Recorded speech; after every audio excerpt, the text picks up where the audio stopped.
All right, in this section, we're going to be talking something called an imaginary number. So an imaginary number occurs when a graph doesn't cross the x-axis like this one. All right, so an imaginary unit, which is called I, represents the square root of -1. So we can literally say I equals square root of -1. A pure imaginary number, which is what we're getting ready to do, is in the form of bi, where the b is the real part and the I is the imaginary part. So what I mean by that is we're going to take these numbers that we know are squares, and we'll break them down into -1 and the square. All right, well, I know the square root of -1 is I. I know the square root of 9 is 3. So the square root of -9 is 3i. I have the square root of -5. Break down to -1 and 5. So the square root of -1 is I. And the square root of 5 is prime, so I can't do anything with it. For square root of -80, break it down to -1 and 80. And then we're going to simplify the 80. We want to think of the largest possible square that divides evenly into 80. And that is, I think it's 16. It is.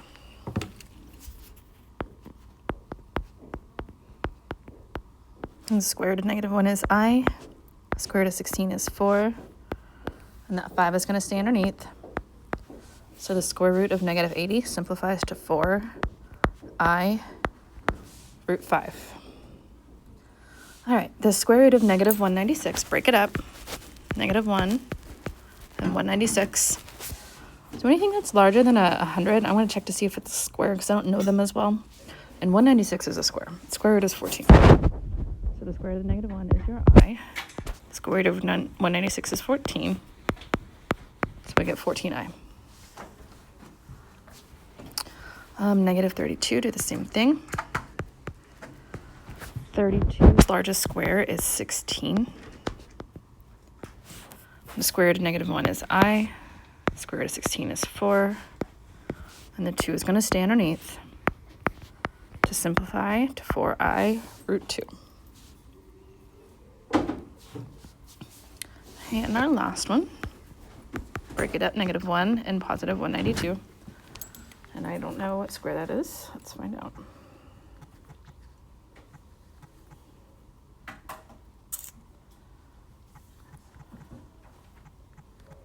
It's 64.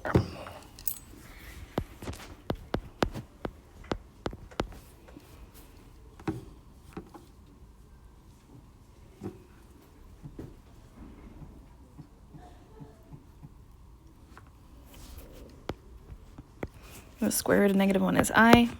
64 is 8. And the 3 is going to stay underneath. So you're going to get 8i root 3.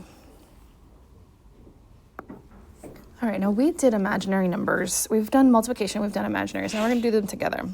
The issue with imaginary numbers is that our normal property, multiplying a square root together, only works if these numbers are positive. If they're not positive, we have to take the imaginary part out first and then do the multiplication. And we do have a key feature here. The square root of -1 is I, which means I squared must be -1, which makes sense. If I take a root 5 and I multiply it by root 5, I get 5.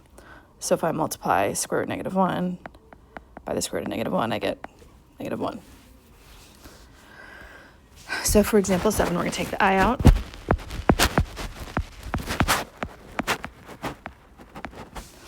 And then multiply the two i's together. I squared. 4 is 2. 36 is 6. So this is 12. I squared. But I squared is -1.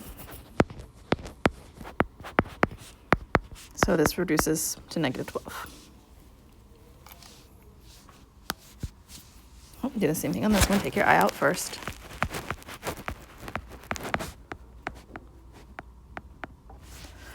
So multiply your i's together. That's I squared.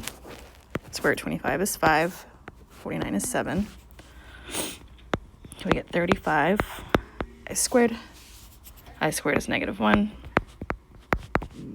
So we get negative 35. Take the I out first on these. As long as your square root's negative, you must take the I out first.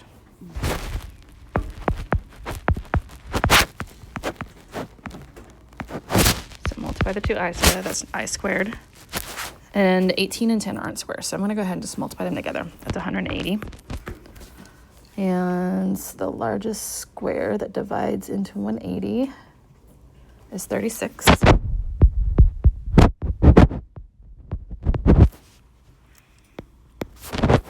right, I'm going to go ahead and deal with the I squared. That's negative 1. Square root of the 36 is 6. And then the 5 is going to stay underneath.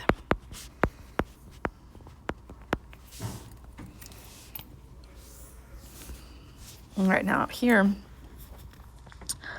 I'm going to multiply those two together first.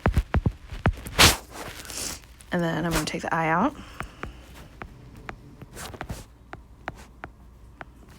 So I have negative 27 I squared. And I'm going to go ahead and multiply.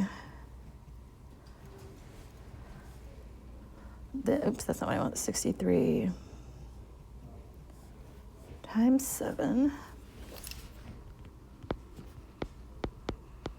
Was 441. And remember, numbers that are bigger than 100, I'm going to check to see if they're squares. And this one happens to be a square. 441, it's the square root is 21.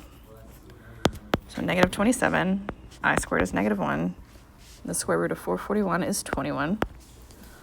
So I'm going to multiply the 21 by negative 27.